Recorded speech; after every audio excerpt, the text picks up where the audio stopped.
2 విషయాలు కొంత క్లమ్జీ అవుతున్నట్టున్నది. అది యూనివర్సిటీ భూములు కావు అని ఒక క్లారిటీ ఉన్నది. ఏమని కోర్టు తీర్పు ద్వారా గానీ లేదా ప్రభుత్వం చెప్తున్న మాటలను బట్టి. 2 అది యూనివర్సిటీ భూమి కాబట్టి తీసుకోవద్దని ఆందోళననా? లేదు ప్రకృతికి, పర్యావరణానికి ఇబ్బంది కలుగుతున్నది, ముప్పు వస్తున్నది ఆ ప్రాణులకు కాబట్టి వద్దు అనడమా? ఈ రెండిట్లో స్పష్టతనివ్వాల్సిన అవసరం ఉన్నది. ఇది యూనివర్సిటీ భూమి అని చెప్పి కాదని చెప్పి ప్రొజెక్ట్ చేయబడ్డది. ఎందుకు ప్రొజెక్ట్ చేయబడ్డదంటే భూమి ఒకవేళ కాకపోతే కాంపౌండ్ వాళ్ళు పలగొట్టి ఇవాళ మిగతా సంస్థలకు ఈ భూములు ఎక్స్చేంజ్ పేరు మీదనో లేదా ఇంకేదో పేరు మీద అక్కడ చుట్టుపక్కల కొన్ని సంస్థలకు ఆల్రెడీ కొన్ని ప్రైవేట్ సంస్థలకు కొంత ఎంప్లాయీస్ అసోసియేషన్స్కి ఇచ్చారు. మరి ఆ కాంపౌండ్ వాళ్ళు ఉండాలి కదా. ఆనాడు ఫస్ట్ వచ్చినటువంటి ఓకే టైటిల్ పక్కన పెట్టండి, ఈ రోజుకు కూడా రికార్డ్స్లో హెచ్సియు సెంట్రల్ గవర్నమెంట్ అని రాసి ఉంది. భూములు ఎవరికి ఉన్నాయి అని చెప్తే వీళ్ళు అంటున్నారు ఇది ప్రభుత్వానికి ఉందని. ఏ వరకు ఉంది? ఏ ప్రభుత్వం? కేంద్ర ప్రభుత్వమా రాష్ట్ర ప్రభుత్వమా అంటే కేంద్ర ప్రభుత్వ సంస్థలను రాసి ఉంది రికార్డ్స్లో, రెవెన్యూ రికార్డ్స్లో. మరి ఇలా మీరు ఏం చెప్తున్నారు? స్పష్టత లేదంటున్నారు. స్పష్టత లేకపోయినప్పటికీ అది ఏ ప్రయోజనం కోసం? ఇప్పుడు కేంద్ర ప్రభుత్వం వేరు, రాష్ట్ర ప్రభుత్వం వేరు, ప్రజా ప్రయోజనం వేరు, స్వప్రయోజనం వేరే అని తెలియదా మనకు? నేను అనేది ఏంటంటే యూనివర్సిటీ కోసం మీరు కేటాయించిన భూమి విషయంలో హైకోర్టు సుప్రీంకోర్టు ఇచ్చినటువంటి జడ్జిమెంట్ని ఇంటర్ప్రిట్ చేయడంలో మీరు తప్పుగా ఇంటర్ప్రిట్ చేస్తున్నారు అనేది యాక్టివిస్టులు చెప్తున్నటువంటి ప్రధాన అంశం. ఇవాళ ఇప్పుడు ఏ పర్పస్ కోసం మీరు కేటాయించారో ఆ పర్పస్ వదిలేసి ఇంకా మీరు ఇండస్ట్రీస్కి ఇవ్వాల్సిన అవసరం ఏంటని అడిగితే సమాధానం ఏంటి? ప్రభుత్వంలో మీరు విద్య కోసం ఇచ్చారు మీరు భూమిని, దాన్ని డైవర్ట్ చేస్తున్నప్పుడు మేము కంపెన్సేషన్ ఇస్తున్నాం అంటున్నారు. మరి ఇప్పుడు అక్కడ 2300 ఎకరాలు ఇప్పుడు ఉన్నాయా? ఎందుకు ఆ కాంపౌండ్ వాళ్ళు బలగొట్టారు అని ప్రశ్నిస్తే, మీరు ఏమన్నా సర్వే రిపోర్ట్ ఉందా అని ప్రశ్నిస్తే సమాధానం లేదు. మరి మీరు ఎట్లా చెప్తారు అది యూనివర్సిటీ భూమి కాదని?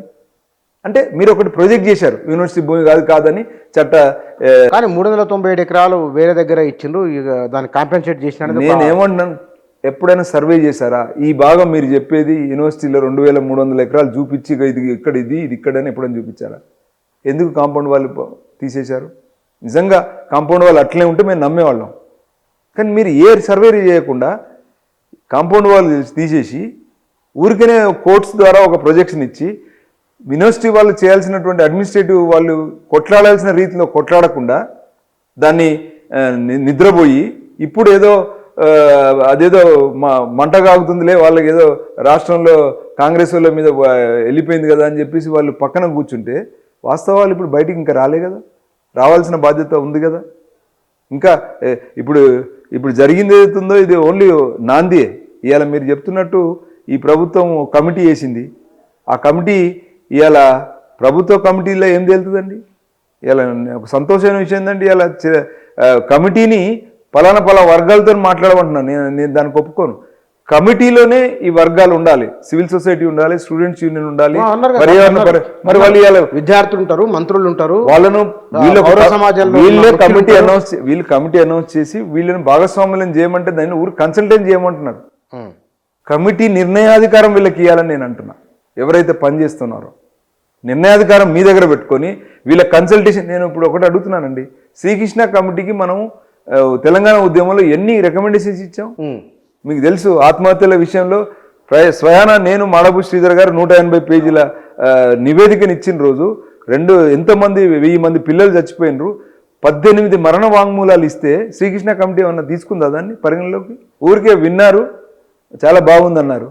కానీ నిజంగా ప్రభుత్వంలో డిపీట్ చేశారా అంటే శ్రీకృష్ణ కమిటీయే బూటకం అని బయటకు వచ్చింది కదా.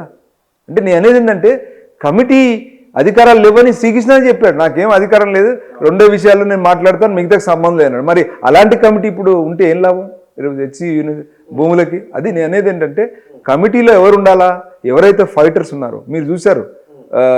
బుచ్చన్న గారు, నేను ఎలక్ట్రానిక్ ఓటింగ్ మిషన్ల మీద కొట్లాడినప్పుడు 13 పార్టీల అధ్యక్షులతో కొట్లాడినప్పుడు ఆ 13 పార్టీల అధ్యక్షులు మన ఎవరైతే కొట్లాడుతున్నారో వాళ్ళకి ముందు పెట్టి పనిచేశారు.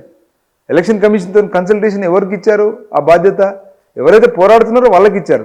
అప్పుడు ఎలక్షన్ కమిషన్ యాక్సెప్ట్ చేసింది కదా మా రికమెండేషన్స్. ఇక్కడ కూడా నేను కోరుకునేది ఏంటంటే ఈ కమిటీ అనేది కాన్స్టిట్యూట్ చేసేటప్పుడు సివిల్ సొసైటీ నుండి ఎవరైతే పోరాడుతున్నారో వాళ్ళని పెట్టాలా కమిటీలో, స్టూడెంట్స్ యూనియన్స్ పెట్టండి, పెట్టి ఓపెన్ కన్సల్టేషన్స్ చేయండి, క్లోజ్ డోర్ కన్సల్టేషన్ కాదు. ఇప్పుడు రేవంత్ రెడ్డి గారు ఒక కన్సల్టేషన్ చేస్తాడు, కేంద్రంలో సుప్రీంకోర్టు చెప్పింది ఇంకొక కమిటీ వస్తుంది, దీనికి ఏం పొంతన ఉంటుందో అర్థం కాదు. నేనేంటంటే everything should happen on open door. ఇప్పుడు ఇంతవరకు ఈ సమస్యకు మూలం ఏంటిది? ఇంత దూరం 30 సంవత్సరాల నుంచి ఇది సాధికారత కాకపోవడానికి కారణం ఏంటి? వీళ్ళకి తెలియదు. ఒక మాట, సుప్రీంకోర్టు ఈడీ వల్ల క్లారిటీ ఇచ్చిందని మీరు అన్నారు కదా, ఏం క్లారిటీ ఇచ్చింది? ఊరికే పనులు ఆపేసేయండి 6 నెలల వరకు. క్వాలిటీ కాదు, నిజం ఇవ్వాలి కాదు. ఆనాడు చంద్రబాబు నాయుడు ప్రభుత్వము ఒకరికి భూమి కేటాయించడము, దానిపైన సుప్రీంకోర్టుకు వెళ్ళడము, సుప్రీంకోర్టు మొన్న కొద్ది వారాల కింద ఆ భూమి ఎవరిదని తీర్పునిచ్చింది. ఏమని చెప్పింది? ఏకతరఫా తీర్పు అది. ఎందుకంటే ఇరు వర్గాల మధ్యలో గొడవ ఉన్నప్పుడు ఈ రోజుకు హెచ్సియు భూమి ఎవరిదో చెప్పు, నాకు టైటిల్ లేదంటుంది. నువ్వేం కొట్లాడినావు? మరి సుప్రీంకోర్టులో నువ్వేం కొట్లాడినావు? అంటే నువ్వు నామకే వాస్తే ఒక పార్టీగా చేసుకొని ఈ పార్టీని నువ్వు ఎందుకు వాస్తవాలు ఇవ్వలేదు ఎవరికి తెలియదు. యూనివర్సిటీ ఆఫ్ హైదరాబాద్ అడ్మినిస్ట్రేటివ్ డివిజన్లో ఈ రోజు వరకు నీ ఓనర్షిప్ చాలా క్లియర్ గా, వైఫల్యమే ఈ రోజు సుప్రీం యూనివర్సిటీ యాజమాన్యము వైఫల్యం చాలా క్లియర్. అవును, ఆ వైఫల్యమే ఈ రోజు సుప్రీంకోర్టు జడ్జిమెంట్ ఏకతరఫా అయింది అంటున్నా. వన్ సైడ్ అయిపోయింది జడ్జిమెంట్. కౌంటర్ గా ఈ రోజు అడుగుతున్న పర్యావరణ పరిరక్షకులు గాని ప్రజా సంఘాలు ప్రభుత్వ భూమి అని చెప్పినట్లే కదా కోర్టు. ఏది ప్రభుత్వం? ఖచ్చితంగా ప్రభుత్వ భూమి. ఏంటి ప్రభుత్వం అంటే ఏ ప్రభుత్వము? కేంద్ర ప్రభుత్వం, రాష్ట్ర ప్రభుత్వం కాదు. ప్రజా ప్రయోజనం కోసం ఇచ్చినటువంటి గతంలో 2300 ఎకరాలలో కోసము అని చెప్పారు. కానీ ఎప్పుడైనా ఎక్కడైనా ఈ భూమి ఎక్కడుందో చూపించారా? ఎక్స్చేంజ్ ఎక్కడ జరిగిందో చూపించారా? ఆ డీటెయిల్స్ ఎందుకు లేవు? ఎక్స్చేంజ్ జరిగిందని చెప్పారు, ఎప్పుడైనా సర్వే జరిగిందా? సర్వే రిపోర్ట్ ఈవెన్ ఇప్పటికి అడుగుతున్నాం కదా, ఎందుకు ఇవ్వడం లేదు? అంటే ఇందులోనే గోప్యత ఉంది, ఇందులోనే మూలాలన్నీ ఉన్నాయి. ఇప్పుడు ప్రశ్నిస్తున్నారు. ఈ ప్రశ్నల్లో ఇవన్నీ బయటికి రావాలా? మీరు కొన్ని అవకతవకలు చేసి వదిలేశారు కాబట్టి, అవి బయటికి రాలేదు కాబట్టి జడ్జిమెంట్ ఈ రకంగా వచ్చింది. ఇప్పుడు ప్రశ్నించే వాటికి సమాధానం. ఇప్పుడు ఒకటండి, ఇప్పుడు ఫారెస్ట్ ఎక్కడుంటే అక్కడ క్లియరెన్స్ కావాలని అడిగారు. మరి ఎందుకు మీరు క్లియరెన్స్ తీసుకోకుండా ఈ బిడ్డింగ్లోకి వెళ్తున్నారు? మీరు ప్రభుత్వమే కదా, మీరు పాటించారా? మీరు చేసుకున్న చట్టాలు మీరు పాటించారా? మీ బాధ్యత కదా. మీ ప్రజా ప్రయోజనం ఉంటే క్లియరెన్స్ తీసుకోవాలి కదా, ఎందుకు తీసుకోలే? అచ్చా, మీకు 2-3 రోజులలోనే 100 ఎకరాలు క్లియర్ చేయాల్సినటువంటి అంత తొందర ఏముందని ఇలా సుప్రీంకోర్టు అడిగింది. అంటే దీంట్లో కొంత గోప్యత అంటే తీసుకోవాల్సిన క్లియరెన్స్ తీసుకోకుండా రాత్రి అక్కడ ఉన్న ఆధారాలను తుడిపేసే ప్రయత్నం ఎందుకు చేసిందంటే సమాధానం ఏం చెప్తుంది? మీరు తిరిగి వచ్చిన ఏరియా మొత్తం? ఎస్, తిరిగిందా? ఏమేమి ఉన్నాయి అక్కడ? అక్కడ జినుకలు ఉన్నాయి, అక్కడ నెమళ్ళు ఉన్నాయి, టార్టాయిస్ ఉన్నాయి. నేను హెచ్సియులో చాలా సంవత్సరాల నుంచి వెళ్ళి ఎన్నో సందర్భాలలో వెళ్ళాను. అక్కడ స్వయానా నా కూతురు అక్కడ ఫైనల్ ఇయర్ ఇప్పుడు పొలిటికల్ సైన్స్ స్టూడెంట్ ఆ యూనివర్సిటీలో. సో నాకు పూర్తిగా అవగాహన ఉంది. అక్కడ స్వయానా చెప్పుకుంటున్నటువంటి పార్టీలకు అతీతంగా అక్కడ స్టూడెంట్స్ ఒకటైనారు, పార్టీలకు సంబంధం లేదు అక్కడ. ఇదంతా ఫస్ట్ యూనివర్సిటీ వైఫల్యం అయితే, దాని వెలుగులో గత ప్రభుత్వాలతో పాటు రేవంత్ రెడ్డి ప్రభుత్వం కూడా వారి బాటలో నడుస్తూ ఇది ఎక్స్ప్లాయిట్ చేసే ప్రయత్నమే జరిగింది.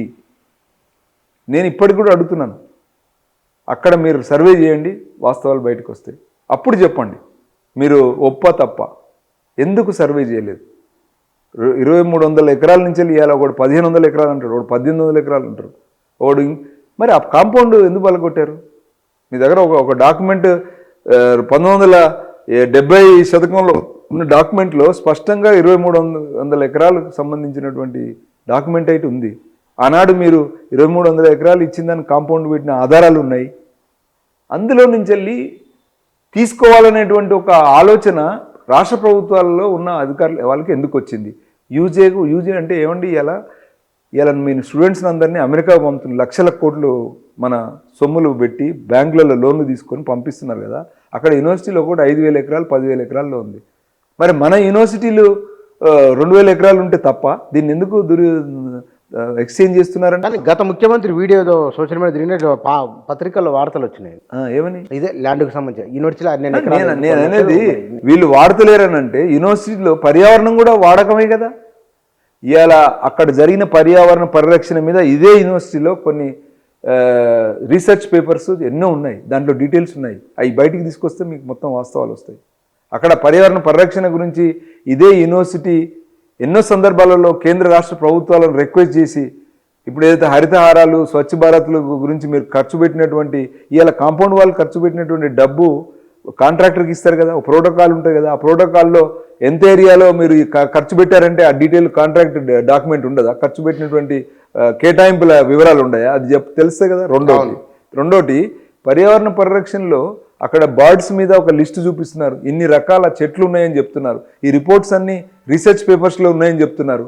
అవన్నిటినీ యూనివర్సిటీ ఎందుకు సుప్రీంకోర్టు చూపించి అప్పుడే అడ్డుకోలేదు అంటే ఇక్కడ కూడా స్వార్థ ప్రయోజనాలు ఉన్నాయి. ఇక్కడున్న పార్టీల ప్రయోజనాలే కాదు, ఇక్కడున్న అడ్మినిస్ట్రేటివ్ వ్యవస్థలో ఉన్నటువంటి వీసీలు రిజిస్టర్ల యొక్క స్వప్రయోజనాలు కూడా ఉన్నాయి కదా.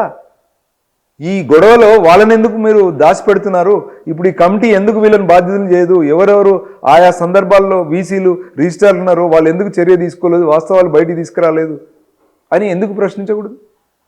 ఈ ప్రశ్నలు కమిటీలో ఇప్పుడున్న రాష్ట్ర ప్రభుత్వంలో ఉన్నటువంటి మినిస్టర్లు ఒక్కడే ఉంటే కమిటీలో వాస్తవాలు బయటకు వస్తాయా?